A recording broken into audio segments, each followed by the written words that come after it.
ধরুন আপনি একটি বড় কোম্পানির গ্রাহক। আপনি জানেন কোম্পানিকে দেওয়া আপনার সব তথ্য একদম সুরক্ষিত, তাই না?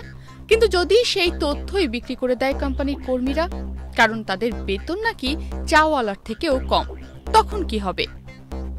2017 সাল থেকে ভারতে ব্যবসা করছে বিশ্বের 1 নম্বর ক্রিপ্টোকারেন্সি জায়ান্ট মার্কিন প্রতিষ্ঠান কয়েনবেস, আর তাদের গ্রাহক সেবা দিচ্ছিল টাস্কিউএস নামের আরেক আমেরিকান কোম্পানি। কিন্তু সেই সেবা যে একদিন ডেটা দুঃস্বপ্নে পরিণত হবে তা কে জানতো?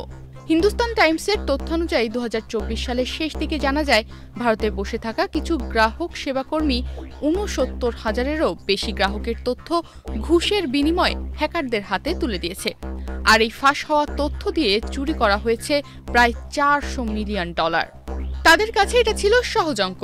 তাদের বেতন মাসে $500 থেকে $700, আর ঘুষের জন্য তাদের যে অঙ্কটা অফার করা হয়েছিল তা ছিল বিশাল। অঙ্কটার পার্থক্য ছিল হাজার হাজার ডলার। কম বেতনে খেয়ে পড়ে বাঁচতে পারছে না তারা, সমস্যা তো বড়। তাই কেউ যখন ফিসফিস করে বলে, ভাই গ্রাহকের একটা নাম আর ইমেল লাগবে, একটা ফোন নাম্বার লাগবে, তখন বিবেক আর ব্যাংক অ্যাকাউন্ট দুটোই দ্বন্দ্বে পড়ে যায়। এরকম চিন্তা আর ঘটনা এখন এই বাজারে সব জায়গায় দেখা যাচ্ছে।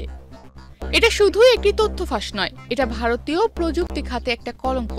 কয়েনবেস বলছে এটি তাদের ইতিহাসের সবচেয়ে বড় নিরাপত্তার ব্যর্থতা। হিন্দুস্তান টাইমস বলছে অবস্থাটা অনেকটা এরকম যে একদিকে অফিসে এসি চলছে আর একদিকে কর্মীদের মনে হিসাব চলছে, আজ কয়টা তথ্য দিলে কয়টা পরোটার খরচ উঠবে। আর ফলাফল 2025 সালের জানুয়ারিতে 200-এরও বেশি ভারতীয় কর্মীকে ছাঁটাই করে টাস্কিউএস।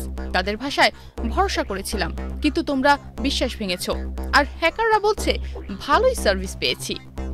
এই ঘটনা শুধু কয়েনবেসের ক্ষতি নয়, এটা এক সতর্কবার্তা। কম বেতনে সাম্রাজ্য গড়তে গেলে বড় নিরাপত্তা ফাঁক তৈরি হয়, আর যদি সেই ফাঁক দিয়ে ঢুকে পড়ে টাকার লোভ, তখন গোপন তথ্য ঢেলে পড়ে ঠিক হোয়াটসঅ্যাপের স্ট্যাটাসের মতো।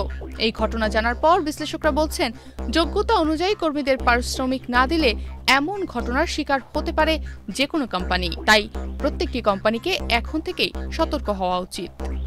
তনিমা রহমান, বাংলাদেশ প্রতিদিন।